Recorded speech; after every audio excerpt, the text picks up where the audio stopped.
So I usually talk about design for impact and taking stuff to scale and all this stuff, and I can talk about this stuff in my sleep.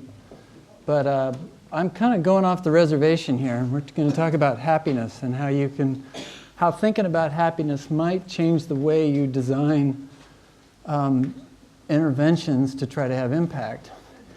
And so it's new. This is new to me as well, and I'm not an expert in happiness. So you're at a jazz show here. You're not at the symphony. And but this got started for me remember back when Bhutan started talking about gross national happiness, and I didn't know what that meant, and what does that mean for your average Bhutanese? And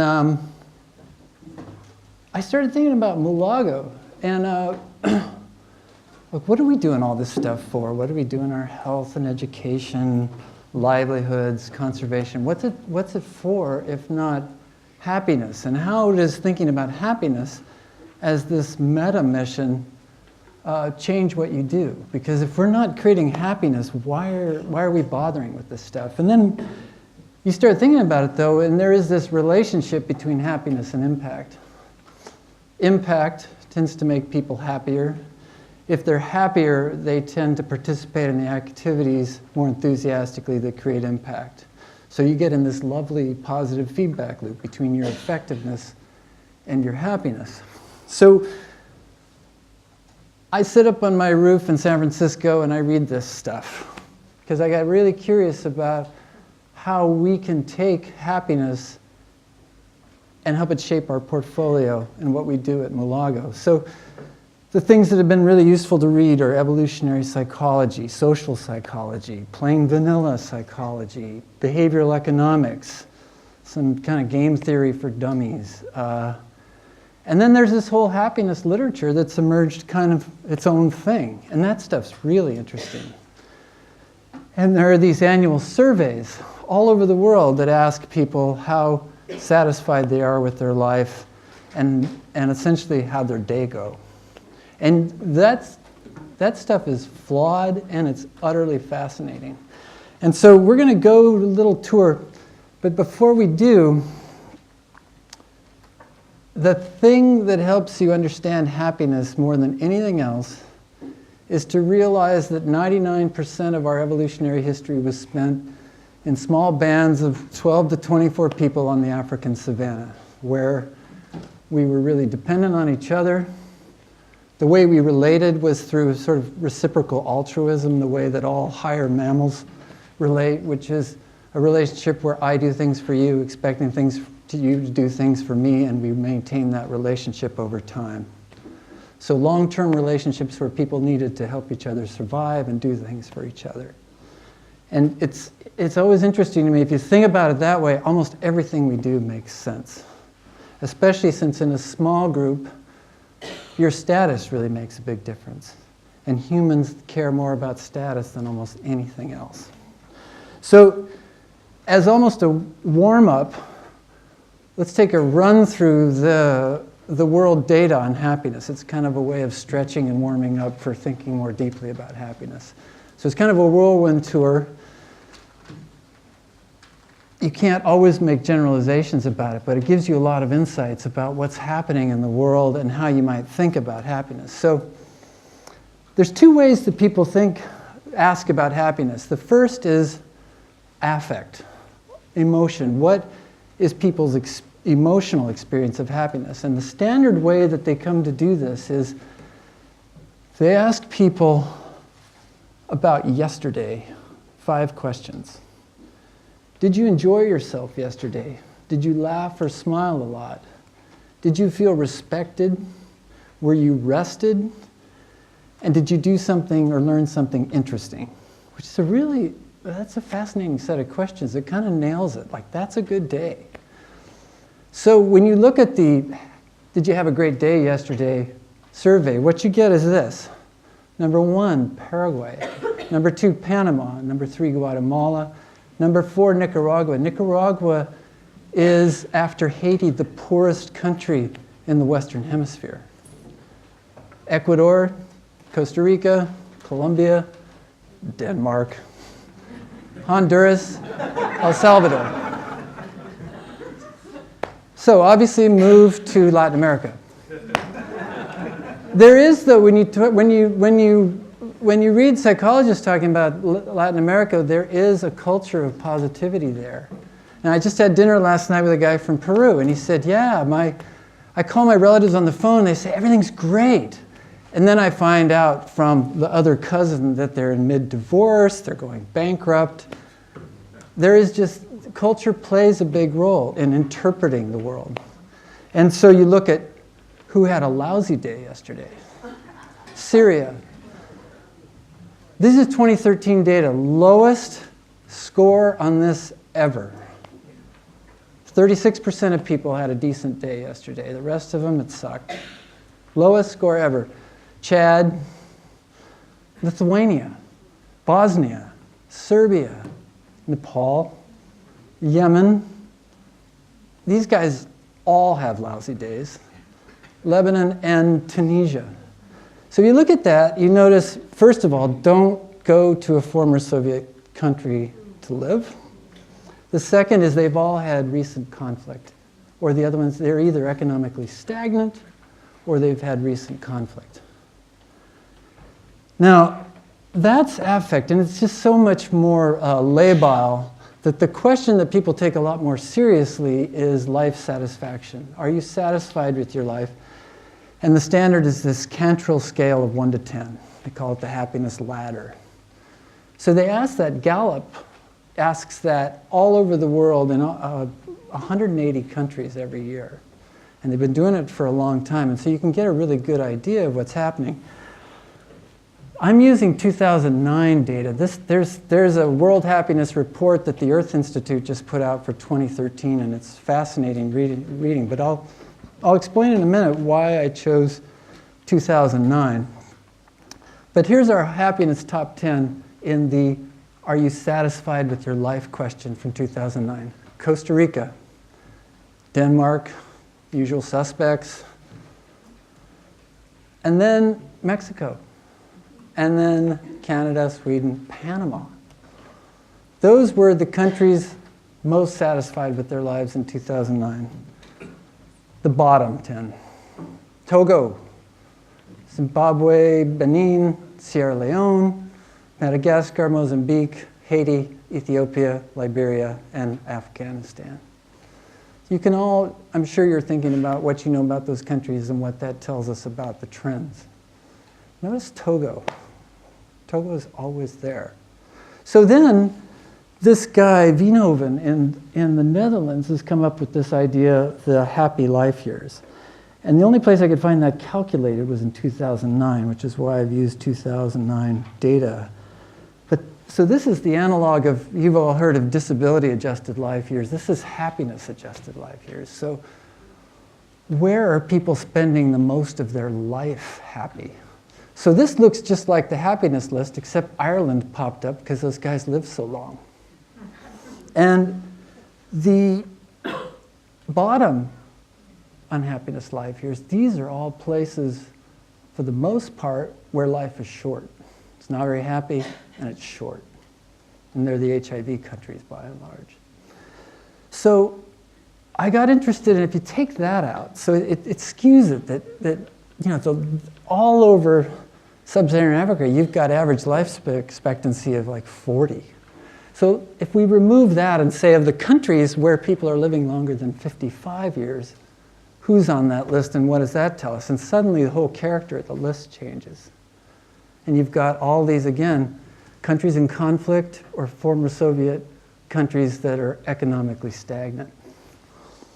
So then I invented a new category, which is taking the happiness life years and looking at what percentage of people's expected lifespan they're happy. Costa Rica at the top of the list. They're spending the most time stoked of anybody in the world. And again, suddenly somebody from Latin America bubbles back up. Now this is the least stoked. So if we go back to the most stoked, the number for Costa Rica is 86% of the time. 86% of your life, pretty darn good. Togo, 26% of your life, pretty good. So these are the countries where people are spending way too much time unhappy. And then I thought, well, what if we calculated the places where people are spending the most time unstoked?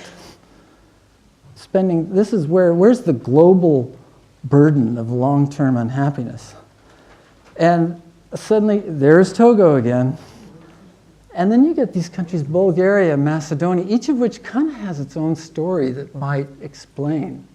But they're places where people live longer and less happy. They're mostly, either there's conflict or they're economically stagnant. So, what's the deal with Costa Rica? The girls are beautiful. It's beautiful. Perfect. Let me set some more, and anybody can tell me any more you can think of. Okay, same life expectancy. What's that? I don't think they have an army. Good. What else? Universal peace. Universal peace for a long time in the midst of a conflicted place. Democracy. Education, democracy. Great music. Great music, not a small thing. 50-year environmental plan. 50-year environmental plan. Huh? Great way of thinking. Thank you.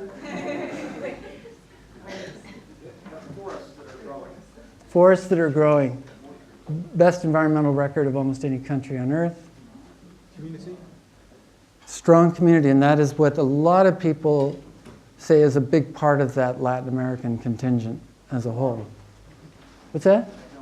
Yeah, we said that, and it should be emphasized. So, what's that? Inequality, small inequality gaps. You know, in the Gini coefficient, they're at about 50. They're just right in the middle. So, and interestingly, the Gini coefficient does not really track with happiness.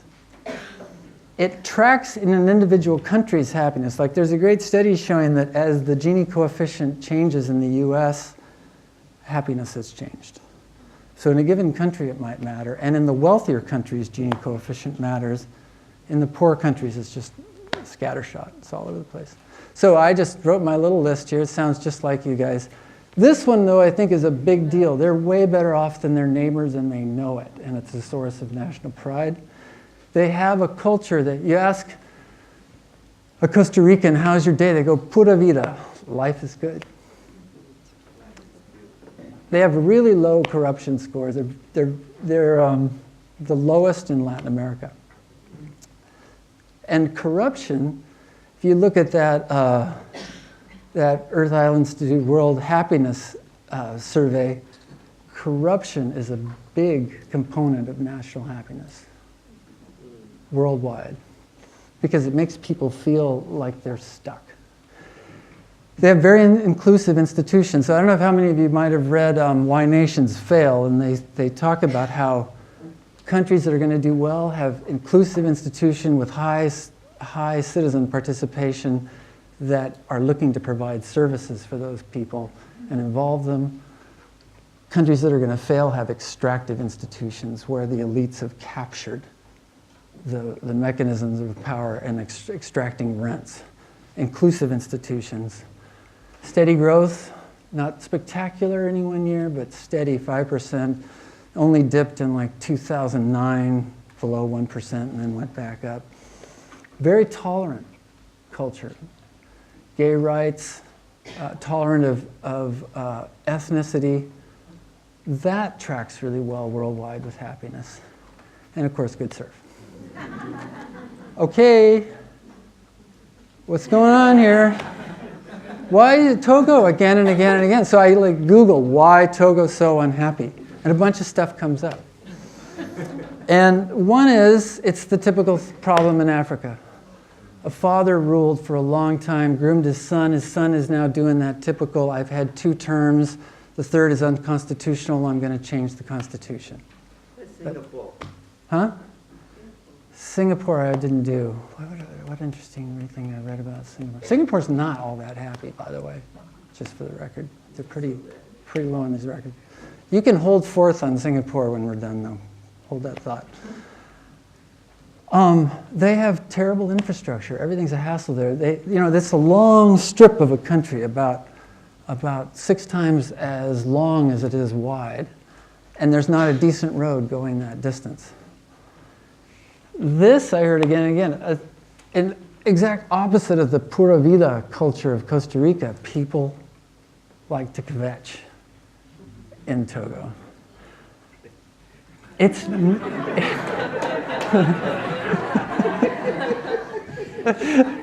Do I want to hear that? Anyway, in a narrow country, nobody's that far from Ghana, and Ghana is doing way better. So there's nobody in Togo who doesn't know that Ghana is doing way better. The government controls all the professionals. In other words, you're a doctor, you go where they tell you. There's not a lot of freedom of choice for the elite class of service professionals in Togo. Most of the commodity crop industries are nationalized and are dominated by government state entities, and they chronically perform badly and pay late. And people complain about that endlessly. One of the worst corruption records in the region, and lousy surf. So that's why. That gives us a sense of why they're stuck. So now we've looked at now we've kind of gotten a tour of the world, gotten a sense of some trends from there. So what is that? And then the literature relevant to happiness suggests about how we can look at what we do and optimally design to maximize happiness. So the first thing is that we have to meet people's basic needs. Because when their basic needs aren't met, they're anxious. And one thing to take from today is anxiety is the enemy of happiness. There are 2 states that are incompatible. I mean, think of when you're anxious. Think of when you're late, for example. I catch myself being nastiest when I'm late. I get anxious when I'm late, especially if I care about where I'm going. But anxiety and happiness are incompatible. You're anxious unless your basic needs are met. Safety, water, food, shelter, energy. Increasingly, everywhere, income. You're anxious if your basic needs aren't met. So that tells us what our priorities are in terms of missions. We have to meet those basic needs. Now, here's an example of an organization that I think is meeting basic needs in a really important, interesting way. So people are talking more and more, and this Earth Institute World Report on Happiness talked about this a lot. We have to think about mental illness and mental health as a basic need. So it turns out that depression is the #1 cause of disability worldwide, and it's quite treatable. So Mulago has long been looking for a really good, scalable mental health intervention. And we came upon this organization, Strong Minds, a new organization. And what they do is they take a proven low-cost model for depression, group therapy, and are trying to blow it up. And this model was developed in the Congo to treat rape victims. Showed remarkable results. And it's a group therapy model where a trained layperson comes and runs weekly sessions with a group of women for 16 weeks. The results in the Congo were really strong, and then nobody did anything with it. Although some people went back and they found that these groups that started, a lot of them were still meeting 3 years later. So Sean Mayberry, who used to work for Vision Spring, thought, here's a huge opportunity, not to reinvent, but to take something proven and go big with it. And when you think about meeting basic needs, this is spectacular because it turns out that the child mortality in depressed mothers is double that of healthy mothers. And only half the number of girls are in school and the family income's lower. So you treat depression, you start getting all these knock-on effects.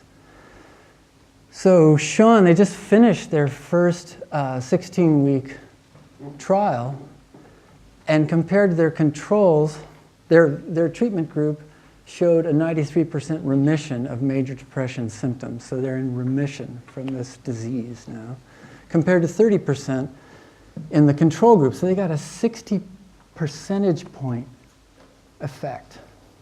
So this is a basic need with a scalable solution. And this is the kind of thing that we're looking for. And so the other thing, though, when you're thinking about setting out to meet basic needs, and by the way, increasingly money is a basic need. It's a cash world. You're gonna be second-class, third-class citizen unless you can improve your income. And the old, does money buy happiness? Yes, absolutely, money buys happiness. And I just picked some curve out of a whole bunch of them. They all look the same. The happiness versus GDP per capita all look like this, everywhere. If you do a log GDP, it turns out to be a straight line. In other words, your happiness starts to flatten out as the income increases. Notice it doesn't go flat, though. And in the US, it flattens out at about $75,000, which is to say you're keeping up with the Joneses pretty well. But as you get richer and richer, even in the US, it continues to increase. The other interesting thing is the dotted line is what happens when you plot happiness life years against GDP per capita. And that's more of a continually straight line, because life expectancy increases in the same curve as GDP per capita. But then notice, if you want income to make a huge effect on people's happiness, work with the poor, because any given amount of income at that end of the curve has a huge disproportionate impact. And I make the case just that much more strongly for impact. If you've run into a book called Scarcity by Mulanathan and one of those other Poverty Action Lab Mafia authors, they talk about something really interesting called the bandwidth tax. The notion that we all have only so much bandwidth to deal with the world, and that when you're poor, everything's harder, you're more anxious, you have a higher sort of cognitive load. And so your bandwidth to get ahead, your bandwidth to deal with the world is constricted because of your poverty. There's a tax on it. Excuse me. That bandwidth tax is part of what gets people stuck. Income helps fix that bandwidth tax. Another thing is, when you have money, you have choices. Choices make people happy. The sense that they have choices in their life makes people happy. You have better prospects. Prospects make people happy, as we'll talk about in a minute. And finally, obviously, income helps you meet other basic needs. You can take care of a lot of the other stuff that would otherwise be making you anxious if you have money. So we're constantly trying to maximize our portfolio in terms of successful livelihood interventions. It's so important. And impact, then, you're setting out to meet people's basic needs. You have to have impact, real impact, or you didn't do anything. It has to last, or you can leave people worse off than when you started, because loss is devastating. It reverberates in people's lives a lot longer than an equivalent success does, an equivalent gain. In fact, with gain, we talk about the hedonic treadmill. Our brains are wired to say, oh, that was great, where's the next great thing? You get a raise, 2 months later you wish you had another raise. Loss doesn't work that way. All those countries that are stuck, most of those post-Soviet countries, they're middle-income countries. Their basic needs are met, but they aren't as well off they don't perceive themselves as well off as they used to be, and so they're unhappy. So if we can't maintain the gains that we create, we generate more unhappiness than we started with. And that's a really big deal. And that's a super important lesson for development at large. Don't even start unless you can finish and maintain. don't bother. You're doing something wrong. You're doing a bad thing. So thinking about lasting impact, I can't help myself. We have to talk about lasting impact a little bit.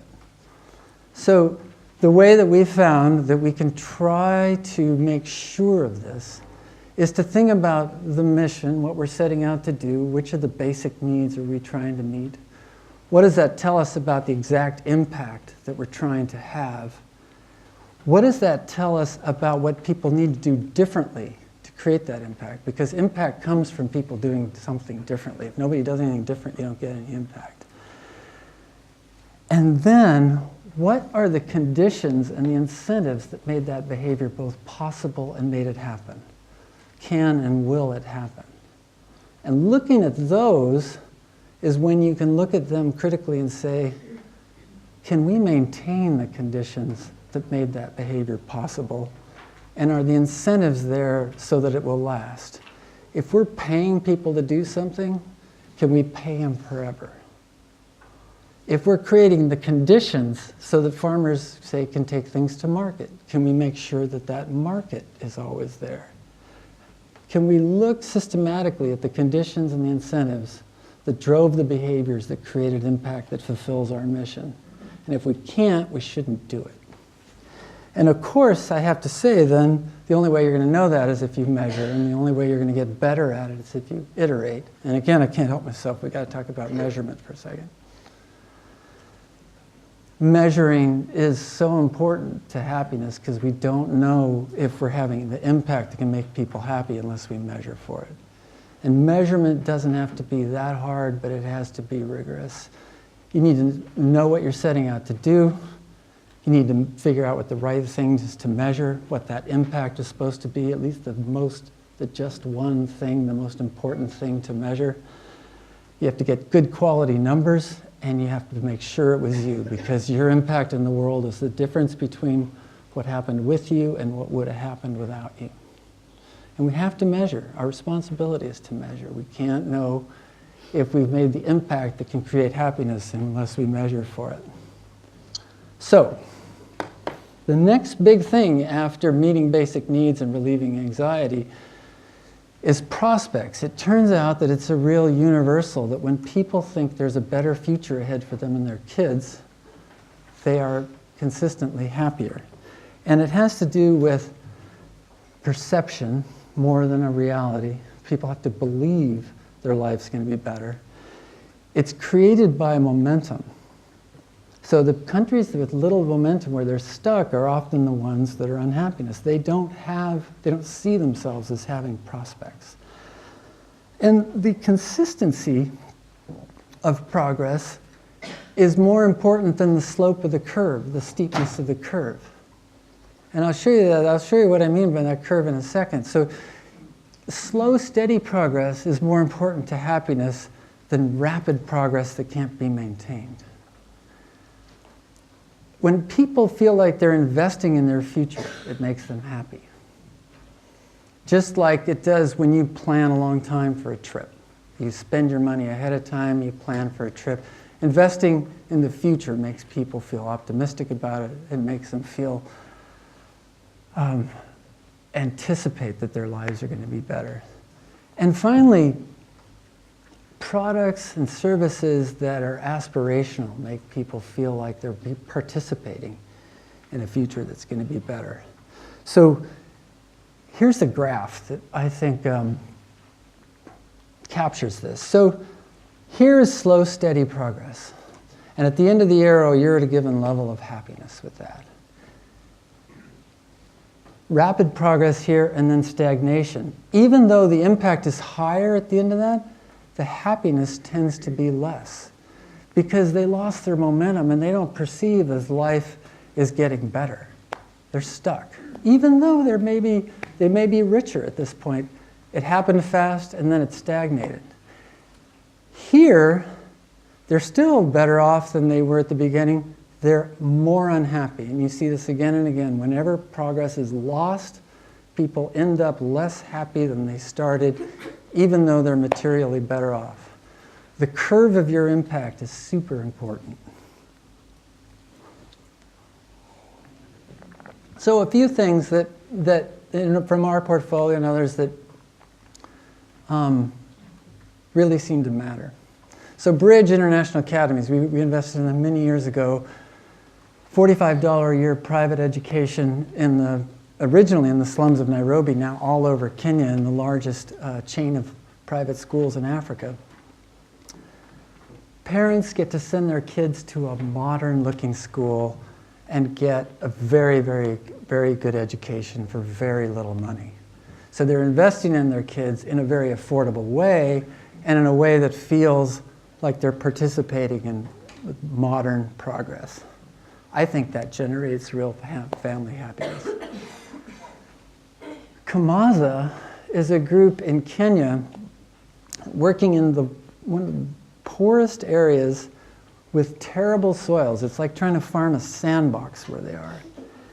And they're helping people grow trees as a cash crop. There's some species of trees that really work well in this environment. And planting trees, what you get when you do that is you get a big chunk of money in about 8 years, a substantial chunk, more than your annual income, well more than your annual income. So you're planting trees with the idea of a big windfall 8 years from now. It's a major investment in the future. And I'm convinced that the level of happiness in this whole area, simply from the progress of that, is rising. And one of the things we want to watch in this area is how many people are staying there, and how many, in the little towns, how many businesses are starting.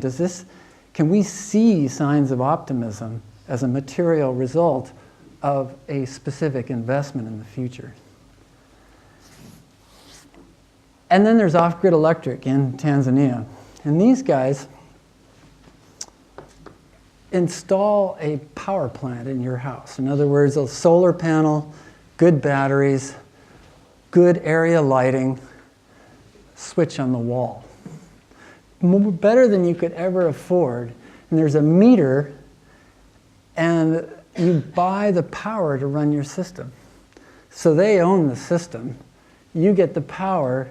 You get to flip a switch like modern people do. You don't have to do some janky thing with the fixture itself. It's not a little light sitting on the table. It's flip a switch, flood your house with light. It's something we love at Mulago, which is giving the best to poor people and not just the crappy thing that they could afford. It's aspirational, though.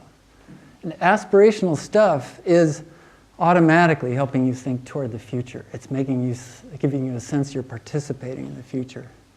We like aspirational stuff. And then, of course, there's Sanergy, putting modern, clean toilets into slums in Kenya, in Nairobi. So an entrepreneur owns this, they maintain it, they have the Sanergy team has a very hygienic way of emptying them out. They end up processing the effluent into now fertilizer mostly. These are completely change what is an utterly unpleasant experience in the slums. These are the future. These are a better quality experience that communicates a better life and a more modern life. And I went into these, just a couple weeks ago, I went into these sort of corrugated tin and wooden pole apartment buildings, like 25 units in the middle of the slum. And the landlord had put 2 of these units in, he'd taken one of the apartment units and put 2 of these toilets in there. And they didn't smell at all, they were super clean. And he said that people loved them. He said it's completely changed his turnover rates, because people want to stay and live in his apartment building. And he was stoked, because turnover is a real drag for any landlord. He said it made his whole apartment complex seem more desirable. Again, great high-quality services for poor people that are aspirational and feel modern. We care deeply about status. especially bad behavior. Whenever you see bad, especially male behavior, you can assume status is at play. And that, we are very concerned that we keep up with our peer group. And it's really about our peer group more than it is national. In other words, poor people can watch TV and see absurdly rich people on TV, and they seem not to be as affected by it as you might think. What they care about is who's next to them. And there's a lot of data showing that people who live in slums are generally happier than people who are upper middle class but live in upper class neighborhoods. And there's this really interesting study showing that again and again, people would prefer to have a $90,000 salary when others are getting $70,000 than a $100,000 salary when others are getting $125,000.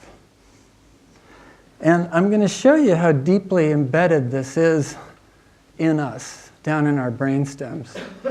With an experiment, this guy, Franz de Waal, is a primatologist, and he was interested in looking at fairness.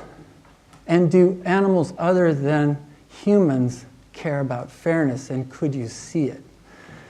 So with these capuchin monkeys, he set up this experiment where the monkeys have rocks in their cages. They're supposed to hand a rock to the experimenter and get rewarded. Now, capuchin monkeys like cucumbers. They like grapes a lot more. So the two choices to give them in reward for the rock are cucumber or grape.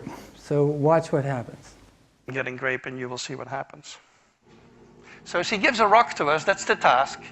And we give her a piece of cucumber and she eats it. The other one needs to give a rock to us. And that's what she does. And she gets a grape. And she eats it. The other one sees that. She gives a rock to us now, gets again cucumber.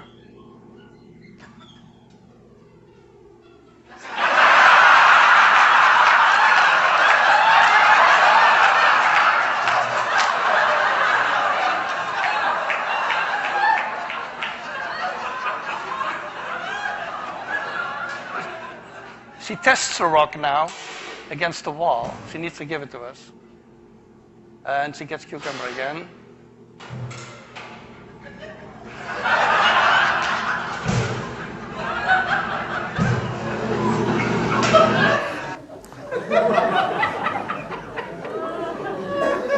So they like grapes more. They do like cucumbers. I'll throw my cucumber away just to show you how pissed off I am about not getting a grape. In fact, I watched that 6 times last night. We're going to watch it again because I just love this. Getting grape and you will see what happens. So she gives a rock to us, that's the task. And we give her a piece of cucumber and she eats it. The other one needs to give a rock to us. And that's what she does. And she gets a grape. And she eats it. The other one sees that. She gives a rock to us now, gets again cucumber.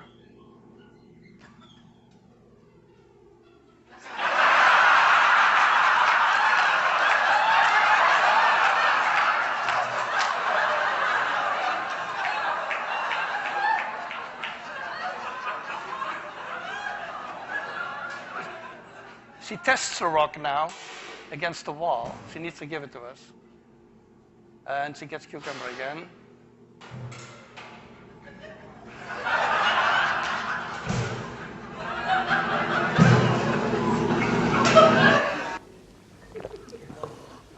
So a perception of unfairness can derail your work faster than anything else I can think of. And that's one reason why there are certain times in which giveaways make sense. I think the case has been made for mosquito nets, although then they end up being fishing nets apparently. But giveaways are often just unfair. Like why does one group get something for free that another group doesn't? And bringing people up together is just hugely important to not generate unhappiness. And so we think about organizations that reach down to the bottom and bring the bottom up first. And Water for People, this is a work in progress trying to get everyone, but I just love this slogan, everyone forever. I think it should be our slogan for every organization that we start and every organization that we fund. It should be everyone forever. And that's gotten us thinking a lot about what we're calling the Impact Jackpot. Who needs the intervention the most? Who needs the help the most and is going to benefit the most from it? If you look at the water sector, there are some great private sector solutions out there. We've not been that crazy about them because they don't get everybody. You ask almost every single one, they have a tremendous impact. A lot of people get clean water who didn't otherwise, but I have yet to see one where you said, well, where are the poorest getting their water? They're not buying it. I ran across a JPAL study years ago where, incidentally, they mentioned how puzzled they were that poor people would pay for water quantity when they couldn't otherwise get water, but they wouldn't pay for quality. They didn't see themselves as being able to afford to pay that extra for clean water. So the thing about the Impact Jackpot, though, is if you reach down and bring those at the bottom up, you get everybody else. You make the poorest kids healthier, everybody else gets healthier. You get clean water to the poorest people, you get clean water to everybody. You get good education to the poor, you can get education to everybody. If you shoot for the lower middle class hoping you'll go down, what we've found is you rarely do it. So go for the Impact Jackpot. It's where your money goes the furthest. And I've often found that when you go to the most desperate places, it's where a relatively small investment can yield the biggest results in terms of impact. So this is something that I've been thinking about a lot, that I think is going to shape our work more and more, is thinking about, for any sector we get involved in, where is the jackpot and how can we invest our money and score big?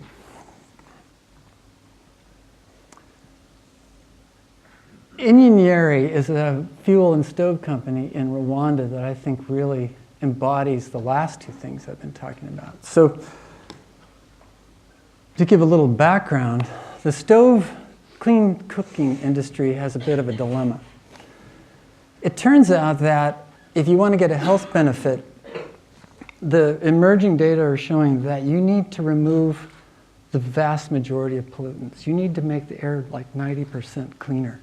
Anything less and you don't get much health bang for the buck. And so the problem in the stove industry becomes the cheap stoves aren't good enough and the good stoves are way too expensive. So the good stoves are these what are called gasifying stoves. They're forced draft stoves with a little fan in them. And they burn really clean. And they're about $80. And no poor person is ever going to buy one. So how do you get them to people? It's the only way to get the health benefit. So Eric Reynolds is this entrepreneur. He started Marmot, the clothing company. And now he's in Rwanda trying to get clean cook stoves to people. And what they do is they essentially give them away. They charge a rental fee, a lease fee of $7 a year. But that lease comes with a contract to buy their pellets. And their pellets cost a little bit less than charcoal. And so you have this very aspirational product that's now accessible to a lot of people. This is a totally different experience. You sit in a room with that thing going right here, and you're sitting around talking, and you're totally comfortable. And there's no visible smoke in the room. It's a totally different experience. What's even better about it is if you don't have the cash for pellets, if you can't afford the pellets, you can bring in biomass, you can collect biomass and trade it for a dry weight of 5-to-1 for pellets. No one is excluded. They're reaching all the way down to the Impact Jackpot with an aspirational product. That's as good as it gets.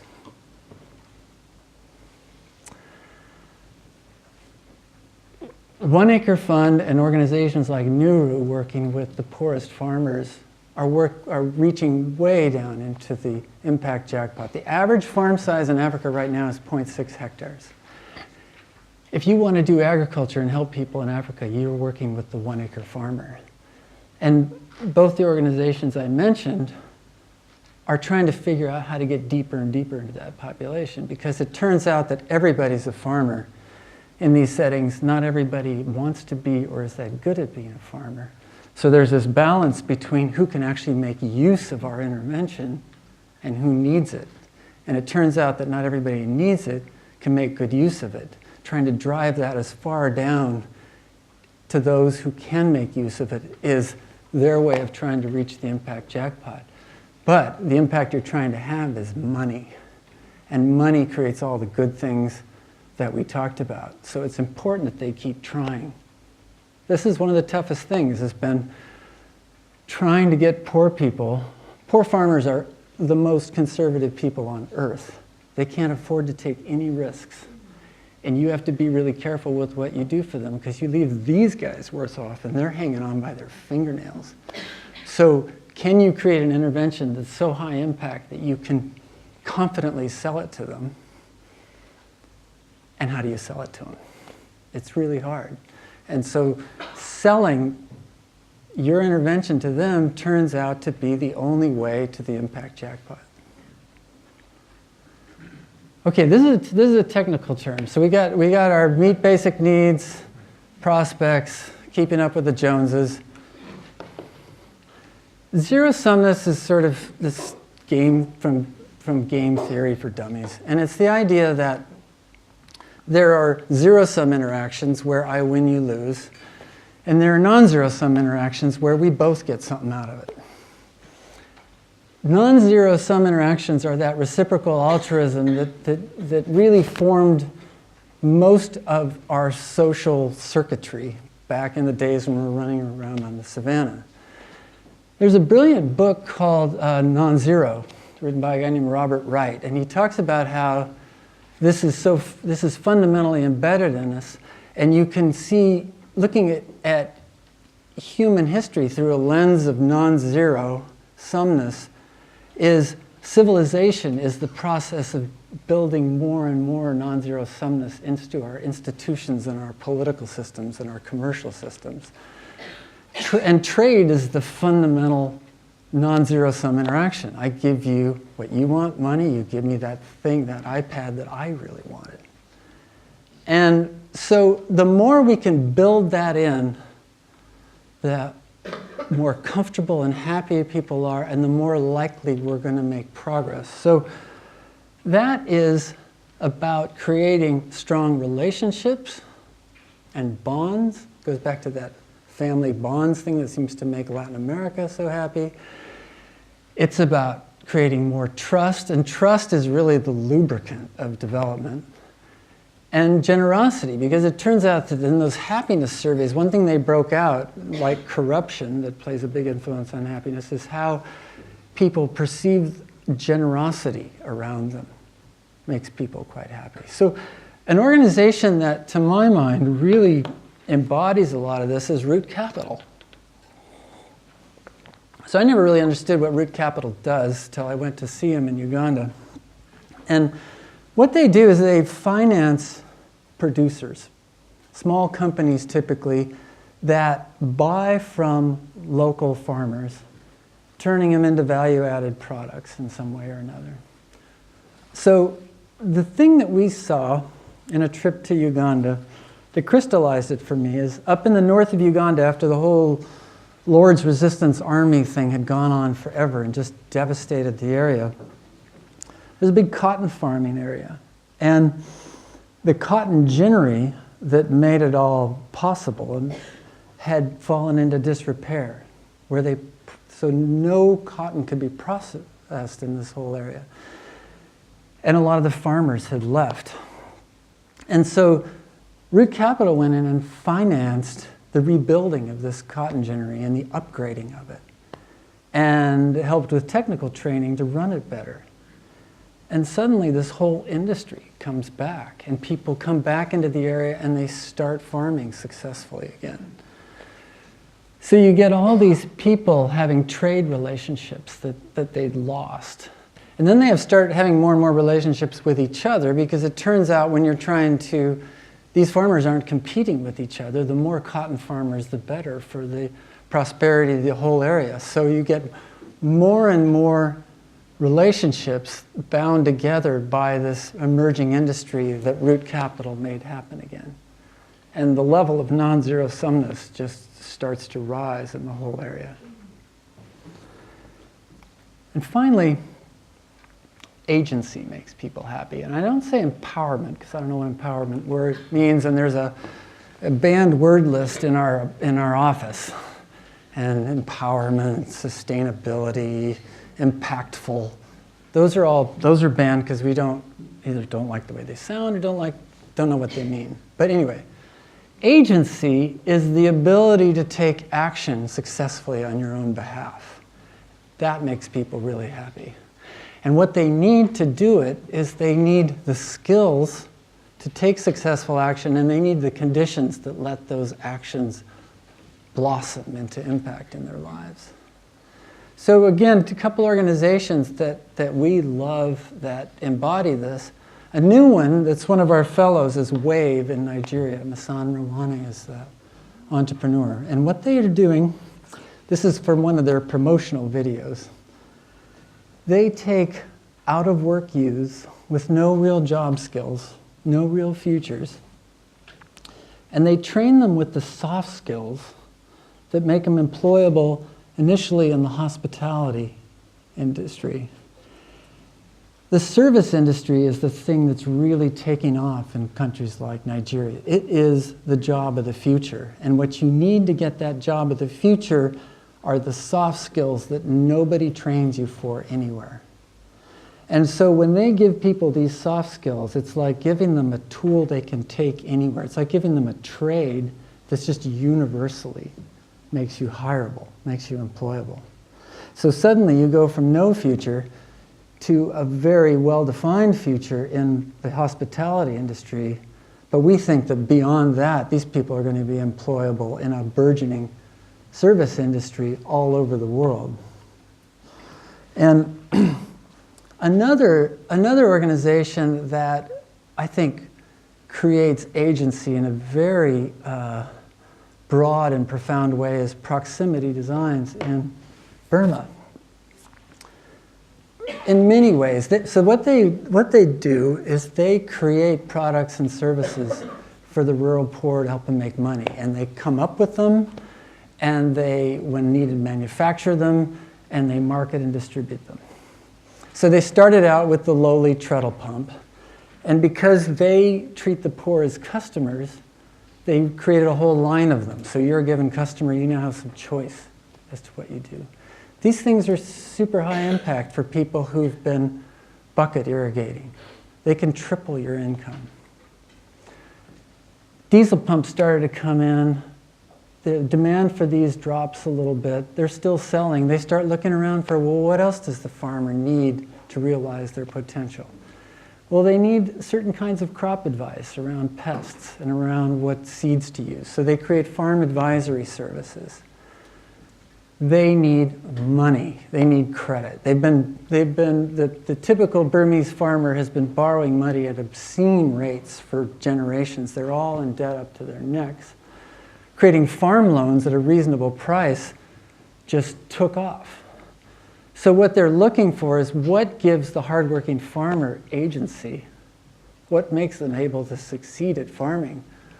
But then as they grew in their size and influence and reputation, they were able to create relationships with the government, with the generals, because they were seen as what their role is positive and non-threatening to everybody. It's a huge win for everybody.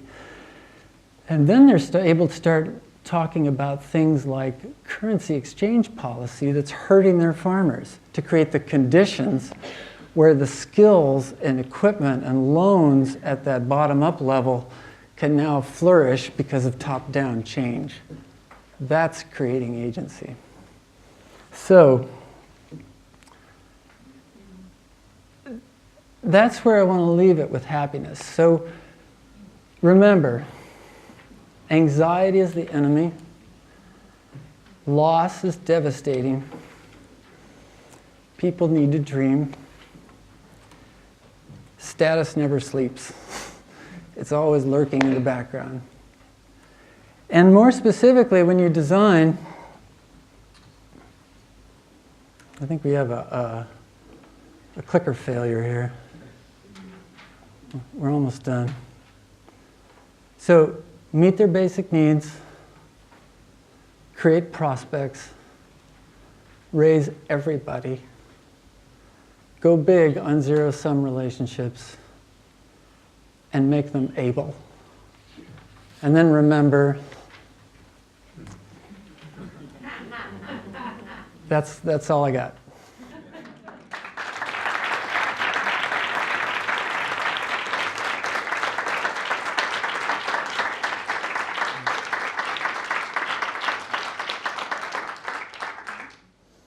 So we got some time to get your thoughts on how do you design for more happiness, and in fact anything you want to weigh in on, because there's probably a huge amount of expertise in this room that we haven't even begun to tap. And I'm curious what you're all thinking about happiness and how we maximize it. Go ahead.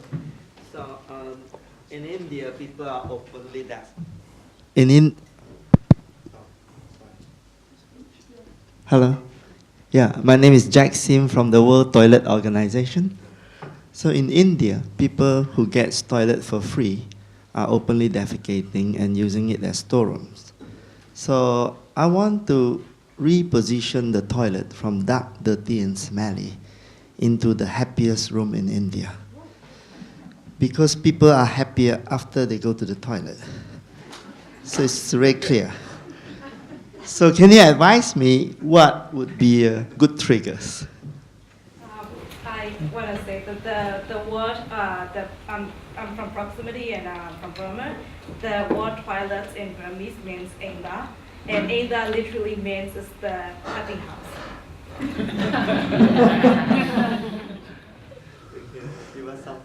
Well, I would tell you, one time I was giving a talk, and I just noticed I was feeling uncharacteristically anxious, and more so as the talk went on. The talk was going reasonably well. I couldn't figure it out. And suddenly I realized, I really need to pee.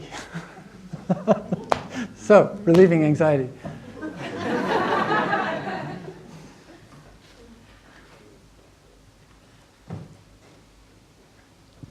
I'm Janet Longmore from Digital Opportunity Trust.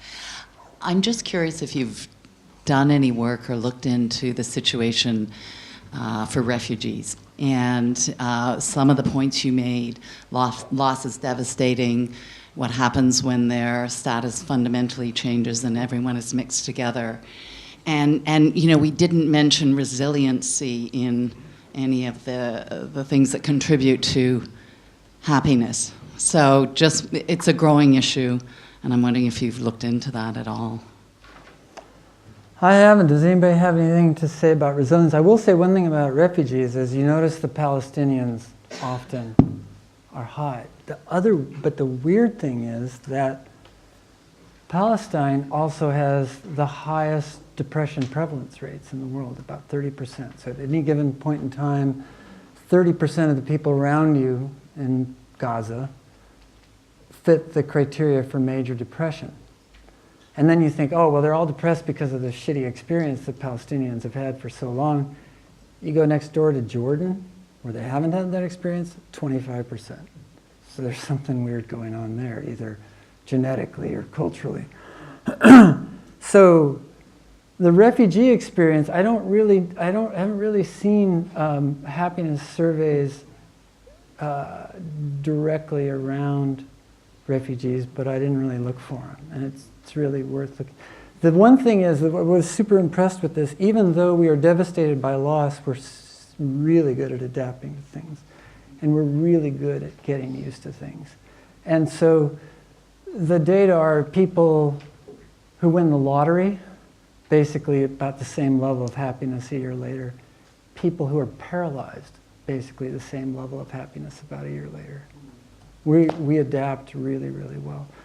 But when people lose economic progress, until they gain it back, they tend to show profound discontent. Who is next? Why don't we just work around, Mitch? So I wanted to ask. There you go. Yeah. Yeah. Kevin, good to see you. Question about lasting impact and appreciating that loss is devastating. Is there a difference between episodic and incremental benefit? The experience we have with mothers to mothers is the notion that mothers come in and have a baby that's more likely to be HIV negative. But with the vagaries of funding, sometimes we've had to close programs. And if we didn't ever start because we weren't guaranteed funding indefinitely, you wouldn't contribute to the immediate good of those mothers who are pregnant. So how do you live in a world where we are innovating and there's a risk of failure? And how do you live in a world where you can't always test your hypothesis without trying something that may not succeed? And how can you do good for a while and then not be sustainable without feeling as if you've devastated the people who you were once helping? Can you do good episodically, intermittently, and still feel good about yourself? How are you feeling? Pretty good. Happy. No, seriously. I mean, we've taken care of 1.2 million mothers with HIV. Right. I feel really good about that. Well, yeah. Thank you for that. But we've also closed 300 program sites in the last year because our USAID funding ran out. Right. Tough. We do tell our fellows, be careful of working with anybody whose acronym includes the letter U.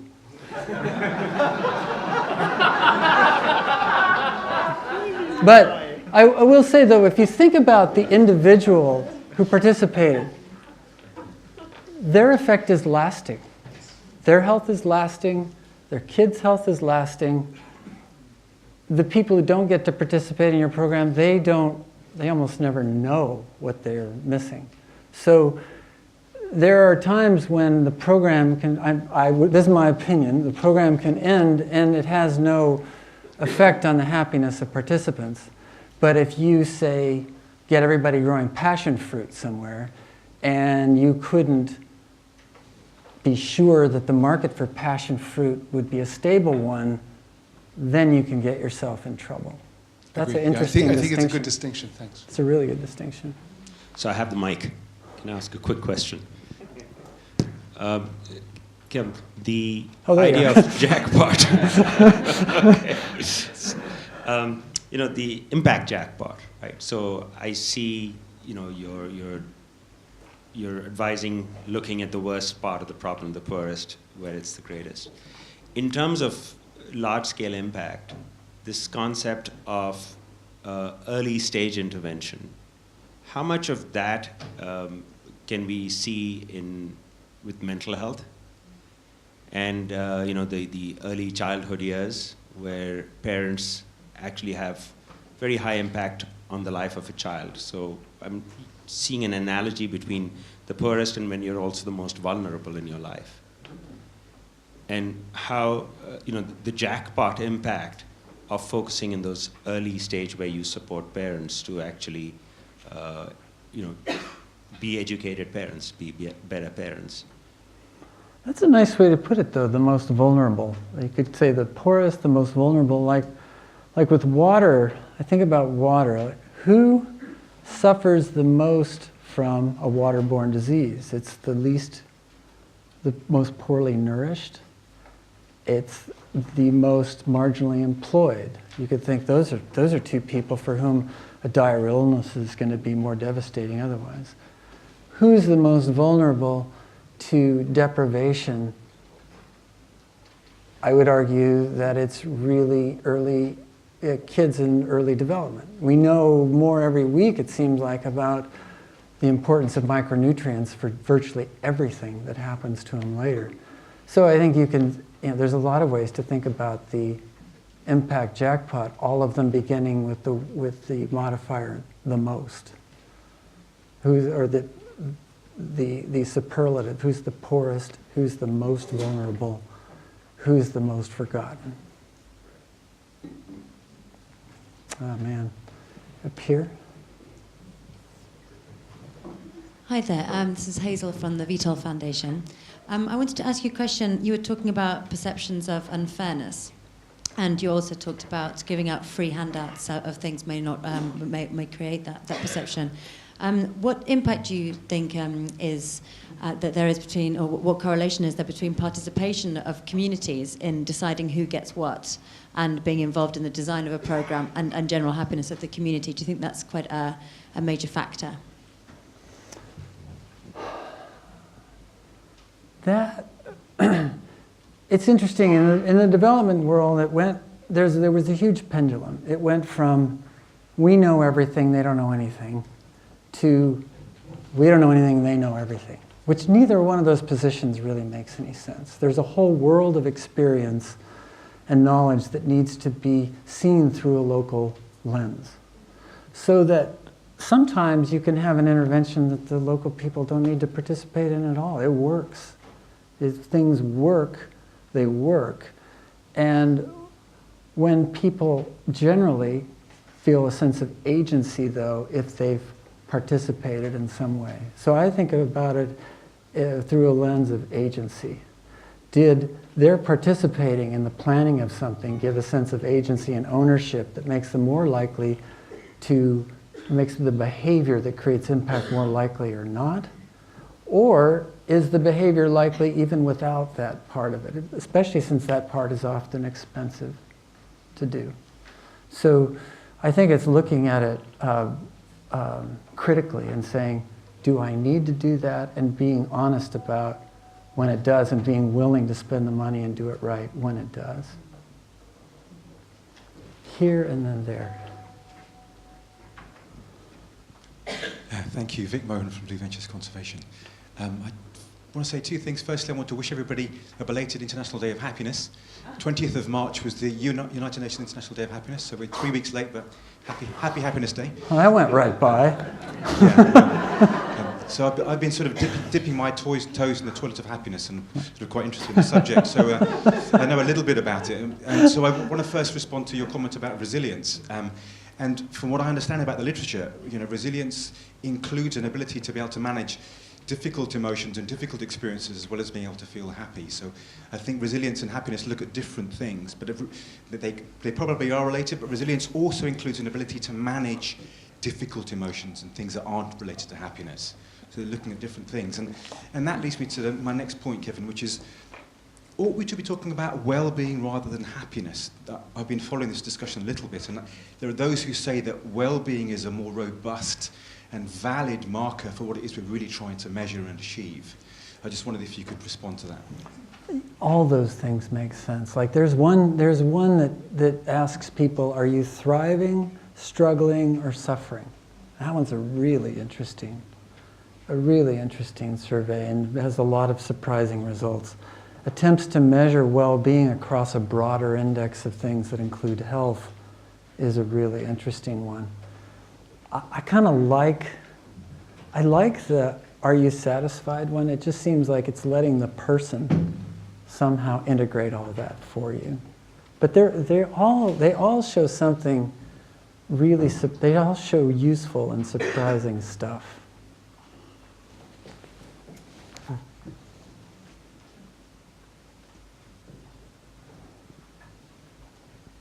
My name is Shonali Khan, and I'm from an organization called Breakthrough in India. And interestingly, India was absent from your list of countries on most accounts. So I was curious. There was every other country there, happy, unhappy, etc. But yeah, that's it. Actually, I was a little curious, and I was thinking about what I sort of in my head started calling the happiness theory. And it sort of retrofitted into a lot of developmental experience that we've been having over the last century. Decades of education, providing education at scale, health at scale, at sort of a easy level, not episodic. It sort of continues and goes on. But none of this challenges the status quo. None of them is disruptive. They don't challenge power equations. And I somehow felt that your happiness theory was sort of lulling us into status quo. There were great social innovations that you sort of case studied here, but they didn't help us break out of status quo. So I'd love to hear from you if in your research they were sort of examples that may have made tectonic shifts on status quo and happiness that got redefined for people, not from stoves that we lit in our rooms or water pumps that we sort of irrigated our farms with, but defined how, as citizens, we participated in decision making, determined the way the country's future was going to be led. So I'd love to hear about that a bit. It was just, I mean, maybe you have the answers. It's just. Good luck with that. Yeah, with happiness theory, everything is possible. I mean, I just have to say first, I'm not a researcher on happiness. I read some books and thought about it, and so and inflicted it on you. But I don't know about disruptive change and stuff. I know about impact, and I know that impact makes people happy, and so I think a lot about impact at scale. And we do know that, and I think about choice, and I think about freedom, and I think about corruption, I think about a lot of those things. And as Mulago, we're investors. So we have to find an organization that is changing things. And when we find them, we fund them. And we fund them for as long as we're seeing the impact curve that we're hoping for. So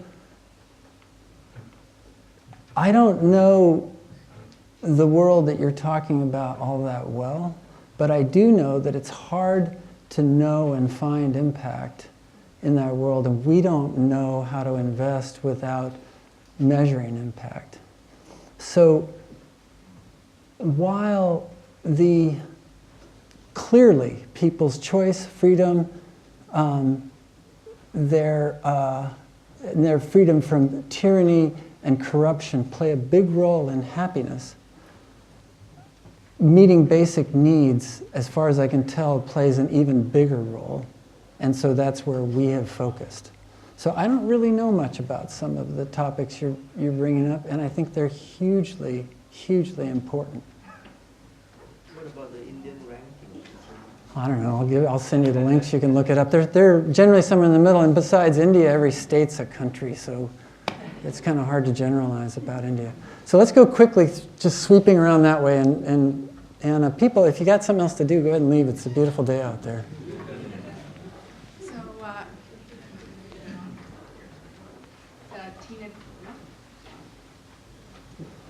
Tina Dason from Queen's School of Business, and I have more of a comment. And one thing that I didn't hear come up as much was the whole issue of community. And so to me, happiness is often rooted in social capital.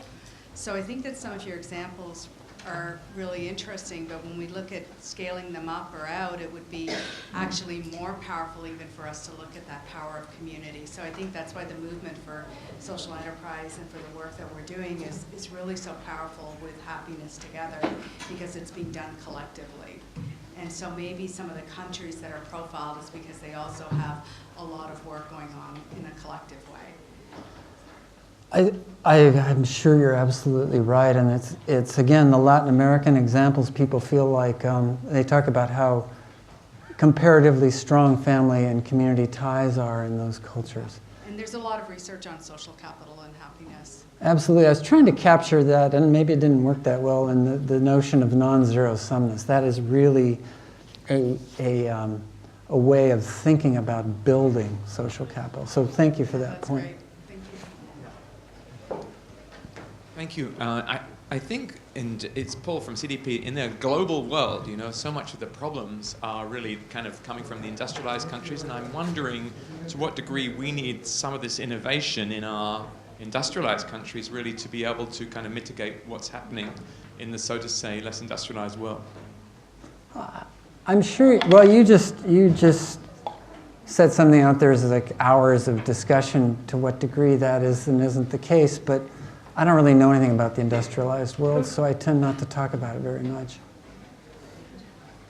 Hi, I'm Daniela Paviet here at the Skoll Center.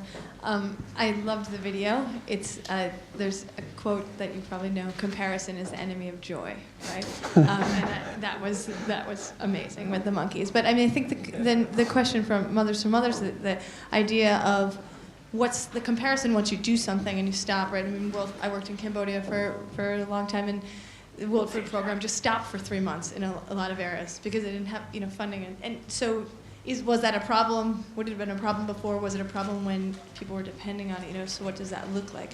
But I guess with the question about tectonic shifts, I think it's for me, Inyan Yeri is a total tectonic shift in what we're looking at, not just because, yeah, great, we're providing, actually, they're providing an energy source that is clean, but because the poorest people have a way of participating in that without money and having that ability, so I guess sometimes the level of value has less to do with the service and more to do with how people perceive their happiness at the end. So how are you teaching your investees or working with your investees to actually start measuring the happiness, not the impact that they thought they were giving? Like when I worked with Off-Grid, it wasn't light, it was, hey, I can feed my chickens all night now and they get really fat. How are you, that's a level of happiness. How are you helping them measure happiness outside of just what they thought their impact was?